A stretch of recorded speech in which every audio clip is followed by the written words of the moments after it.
എന്താ പേരെന്താടാ? ശ്രാവൺ. ശ്രാവൺ. എക്സാം എങ്ങനെ ഉണ്ടായിരുന്നു? എക്സാം കുഴപ്പമില്ല, എന്നാലും ഫിസിക്സ് ആയിരുന്നോ, കെമിസ്ട്രി ആയിരുന്നോ, മാത്സ് ആയിരുന്നോ? ഏതായിരുന്നു പാട്? മാത്സ്. മാത്സ് ആയിരുന്നു പാട്. മാത്സ് എപ്പോഴും ലെങ്തിയാണ്. ഏതാ ആദ്യം എഴുതിയത്? ഫിസിക്സ് ആണോ കെമിസ്ട്രി ആണോ? ഫിസിക്സ്. ഫിസിക്സ് ആണ് ആദ്യം തുടങ്ങിയത്. കണ്ടുപരിചയമുള്ള ക്വസ്റ്റ്യൻസ് ആണോ? നമ്മുടെ മോഡലിനൊക്കെ വന്ന ടൈപ്പ് ക്വസ്റ്റ്യൻസ് ആണോ? ഏകദേശം ഒരു ടൈപ്പ് തന്നെയാണ്. ആ ഒരു ടൈപ്പ് തന്നെയാണ്. പേരെന്താ? അതുൽ കൃഷ്ണൻ. എങ്ങനെ ഉണ്ടായിരുന്നു എക്സാം? എങ്ങനെ ഉണ്ടായിരുന്നു? എക്സാം മാത്സ് കുറച്ച് ഡിഫിക്കൽട്ടായി തോന്നി. ബാക്കി ഫിസിക്സ് കെമിസ്ട്രി കുഴപ്പമില്ലായിരുന്നു. നല്ല എക്സാം ആയിരുന്നു.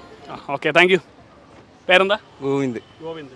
എക്സാം എങ്ങനെ ഉണ്ടായിരുന്നു? എക്സാം മാത്സ് പറയുകയാണെങ്കിൽ മാത്സ് കുറച്ച് ഇച്ചിരി ടഫായിരുന്നു. ബാക്കി ഫിസിക്സും കെമിസ്ട്രിയൊക്കെ അത്യാവശ്യം കുഴപ്പമില്ല. ഈ കഴിഞ്ഞ മോഡൽ എക്സാംസിനൊക്കെ ഇട്ട ക്വസ്റ്റ്യൻസ് ഒക്കെ തന്നെ ഏകദേശം കണ്ടുപരിചയമുള്ള ചോദ്യം. പരിചയമുള്ള ഇപ്പോൾ തന്നെ ഇന്നലെ തന്നെ ഒരു എക്സാം അറ്റൻഡ് ചെയ്തപ്പോഴത്തേക്ക് അതിൽ വന്ന സെയിം പാറ്റേൺ ക്വസ്റ്റ്യൻസ് ഒക്കെ കണ്ട് അപ്പോൾ ഒരാശ്വാസം. Thank you. പേരെന്താ? അഭിനന്ദ്. എങ്ങനെ ഉണ്ടായിരുന്നു എക്സാം? എങ്ങനെ ഉണ്ടായിരുന്നു? എക്സാം മാത്സ് നല്ല ലെങ്തി ആയിരുന്നു, ടൈം കൺസ്യൂമിംഗ് ആയിരുന്നു. ഫിസിക്സ് വലിയ കുഴപ്പമില്ല, കെമിസ്ട്രിയും കുഴപ്പമില്ലായിരുന്നു. മാത്സിനും ഫിസിക്സിനും ഒക്കെ കണ്ടുപരിചയമുള്ള ചോദ്യം തന്നെയാണോ വന്നത്? മാത്സിന് എങ്ങനെയായിരുന്നു? കണ്ടുപരിചയമുള്ള ചോദ്യമാണോ വന്നത്? മാത്സ് നല്ല ലെങ്തി ആയിരുന്നു, കുറച്ച് ചെയ്യാൻ കുറച്ച് പണിയുണ്ടായിരുന്നു. കണ്ടുപരിചയം ഉണ്ടായിരുന്നു ക്വസ്റ്റ്യൻസ്? കണ്ടുപരിച്ചിട്ടുണ്ടായിരുന്നു. പാറ്റേൺ ഒക്കെ ഏകദേശം സെയിം ആയിരുന്നു വന്നത്? ഏകദേശം. എങ്ങനെ ഏത് ഓർഡറിലാണ് ചെയ്തത് ക്വസ്റ്റ്യൻസ്? ഞാൻ ആദ്യം കെമിസ്ട്രി അറ്റൻഡ് ചെയ്തു, പിന്നെ ഫിസിക്സ് ചെയ്തു, പിന്നെ മാത്സ് ചെയ്തു, പിന്നെ 1 മണിക്കൂർ ബാക്കി ഉണ്ടാകുമ്പോൾ 3 ഒരുമിച്ച് ചെയ്തു.